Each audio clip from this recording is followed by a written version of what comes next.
History.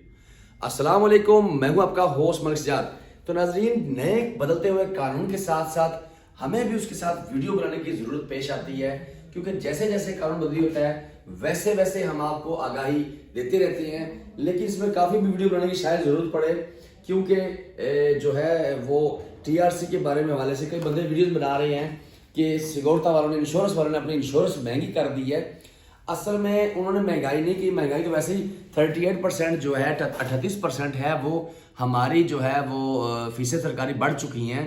लेकिन उसके साथ साथ गवर्नमेंट की ख्वाहिश पर ये फीस बढ़ाई गई है कि आप जो है वो इंश्योरेंस जो है वो, पहले तो इंश्योरेंस थी कि एक आम ट्रैवल इंश्योरेंस हुआ करती थी, लेकिन अभी क्या है उस इंश्योरेंस का कि जो है इंश्योरेंस वो अब आपके काम आएगी। पहले तो ये था कि आपकी इंश्योरेंस बस हो जाया करती थी और बस आप TRC बन जाता था, वो एक नॉर्मल सी इंश्योरेंस थी। अभी गवर्नमेंट ने कहा है कि काफ़ी सारे फॉरेनर्स जो हैं वो हॉस्पिटल में परेशान होते हैं और मेडिकल जो सहूलियात वो नहीं ले सकते, और इसकी वजह से तुर्की का नाम बदनाम हो रहा था कि फॉरेनर्स जो है उनको दवाई नहीं मिलती है। हमारे पाकिस्तान में काफ़ी सारी कंप्लेंट्स थी। तो अब ये होगा कि गवर्नमेंट की ख्वाहिश पर इंश्योरेंस कंपनियों से कहा गया है कि आपने कम अज़ कम इंश्योरेंस जो है वो इतने पैसे की करनी है। जैसे कि तुर्किश अगर 100 इंश्योरेंस का जमा करवाए तो उसका मेडिकल जो है वो फ्री हो जाता है अपनी वो SG के इंश्योरेंस के बगैर। तो अभी क्या है कि आपके इंश्योरेंस से पैसे आपके ज़्यादा लिए जाएंगे और आप पूरा साल आपका इलाज मुआवजा सरकारी हॉस्पिटल्स में फ्री होगा। आहिस्ता आहिस्ता आपको आगाही देते रहेंगे इंशाल्लाह कि कौन कौन से हॉस्पिटल हैं, कैसे आप ये करना है, वो नेक्स्ट अगली वीडियोज़ में आपको बताते रहेंगे।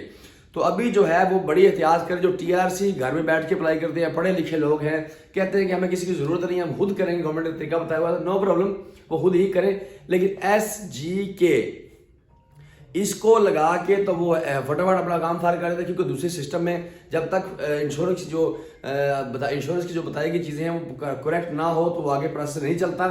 SGK लिख के उसको आगे कर देगा। तो बराए मेहरबानी आज 1 जनवरी 2022 से ऐसा ना करें, क्योंकि इससे कार्ड तो रिजेक्ट होने का चांसेस हैं ही हैं। लेकिन आपको अगर कार्ड मिल जाए तो फिर आपको जो आपकी सहूलियात है तिब्बी वो ना मिलने के चांसेस ज़्यादा बढ़ जाएंगे। तो आप मस्ट जो है वो अपना SGK के बजाय अपनी इंश्योरेंस डालें, उसमें पॉलिसी डालें, ताकि आपकी जो गवर्नमेंट की सिस्टम है आपका इंश्योरेंस नंबर और आपकी इंश्योरेंस जो है वो अटैच हो जाए और कल कलां को आपको इलाज मुआवजा करवाने में कोई प्रॉब्लम परेशानी ना हो। तो इसी छोटी छोटी बातों का एहतियात करिए, ना कि ये महंगी नहीं है तो बल्कि सस्ती हुई है और आपकी जो मेडिकल है वो पूरा साल फ्री होगा। माँ बाप का TRC है तो बच्चों को भी उससे काफ़ी सहूलियत मिलेगी।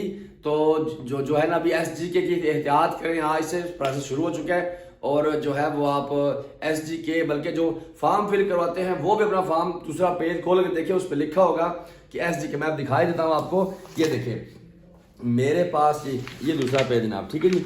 दूसरा पेज जो है देखें, ये दूसरे पेज में जब आता है ना, अब इंग्लिश में बताता हूँ, टाइप ऑफ हेल्थ इंश्योरेंस, ठीक है, उसमें लिखा हुआ एजेल सालिक सिक्योरिटी, यानी कि इसने का स्पेशल एक कंपनी है जो उसका इंश्योरेंस कर रही है इनकी। तो इंश्योरेंस कंपनी जो है ना उसका नाम आगे लिखा हुआ है अनकरा तुर्क सिक्योरिटी शिरकत, यानी कि कंपनी का नाम लिखा हुआ है। तो उसके बाद जो है वो इसकी डेट लिखी हुई है, स्टार्टिंग डेट शुरू है और उसकी जो है ना ख़त्म होने की डेट लिखी हुई है, पॉलिसी नंबर लिखा हुआ है, ये सारा कुछ। अगर आप क्योंकि ये सारा सिस्टम में जब करें ना तो थोड़ी दुश्वारी पेश आती है। तो बंदे क्या करते हैं कि यहाँ पे SGK लिख के ना तो ये सारी चीज़ों से जान छुड़ा लेते हैं और कस्टमर को पैसे देने के बगैर ही उसका काम भी हो जाता है, क्योंकि जब ये इंश्योरेंस पॉलिसी खरीदी है तो पैसे लगने हैं। इस वजह से वो सारे काम को बचने से जो बंदा आपका डायरेक्ट ट्रीटमेंट में काम करते हैं, पैसे बाद में दे देना, या टेलीफोन में काम करते हैं, अगर इंश्योरेंस की पॉलिसी डालें तो उसकी पेमेंट करनी पड़ती है। और काफ़ी सारे मसाइल ऐसे हैं जो आहिस्ता आहिस्ता अपनी अगली वीडियोज़ में आपके साथ डिस्कस करेंगे। तो आप जो है जो इन बातों का एहतियात करें, काम करने वाले और करवाने वाले भी दोनों ही। और अगली वीडियोस में आप बताएंगे आपको 2022 में गुश यानी कि फॉरेनर्स के हवाले से कानून में क्या क्या तब्दीलियां आई हैं और कौन कौन लोग TRC कर सकेंगे, कौन कौन से लोग क्या क्या काम कर सकेंगे। हर चीज़ का एक अलग से सिस्टम होगा और हम आपको बताएंगे, पूरे साल की आगाही देंगे इंशाल्लाह जो कानून में चेंजिंग होगी और जैसे इस पे अमल दरामद शुरू होगा और उसमें क्या क्या नरमियाँ आएंगी और क्या क्या इसमें सख्तियाँ आएंगी। तो नाजरीन, आज हमने आपको अपनी वीडियो में इतना ही बताया। अपनी दुआ में रखिए जी, हमें लाइक करना, सब्सक्राइब करना, शेयर करना मत बोलिए। अपनी दुआ में रखिए जी। अल्लाह हाफिज़।